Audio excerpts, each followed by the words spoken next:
माघ मास की शुक्ल पक्ष की एकादशी को जया एकादशी कहते हैं। यह एकादशी बहुत ही पुण्य फल देने वाली होती है।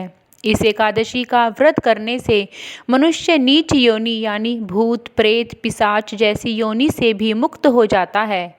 इस एकादशी को भीष्म एकादशी भी कहा जाता है।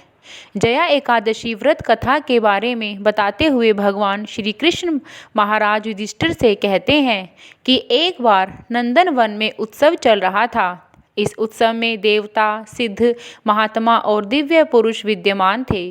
उस समय गंधर्व गायन कर रहे थे और गंधर्व कन्याएं नृत्य कर रही थी।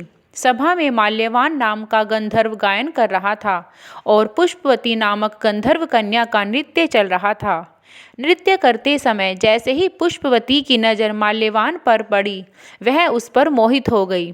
पुष्पवती सभा की मर्यादा को भूलकर ऐसा नृत्य करने लगी कि माल्यवान उसकी ओर आकर्षित हो गया।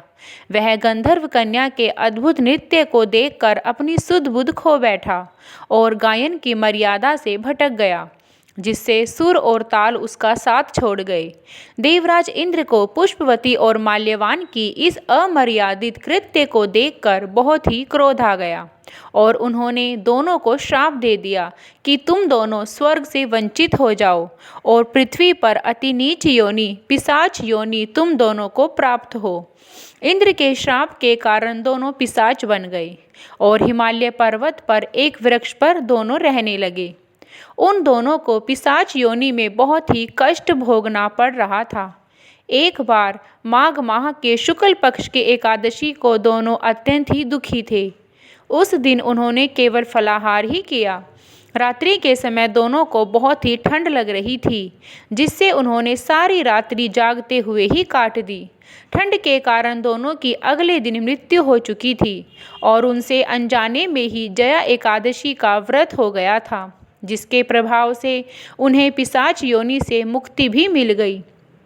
अब माल्यवान और पुष्पवती दोनों पहले से अधिक सुंदर हो गए थे और उन्हें स्वर्गलोक में स्थान प्राप्त हो गया। जब देवराज इंद्र ने दोनों को देखा तो वे बहुत ही चकित हो गए और उनसे पूछने लगे कि तुम्हें पिशाच योनि से मुक्ति कैसे मिली।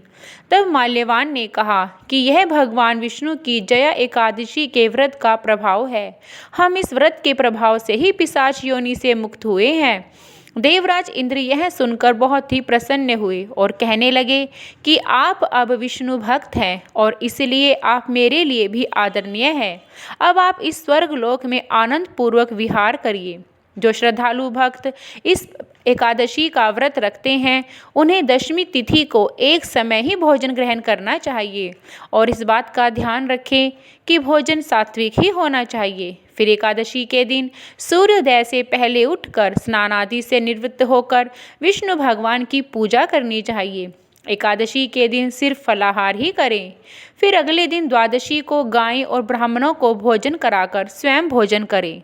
ओम नमो भगवते वासुदेवाय।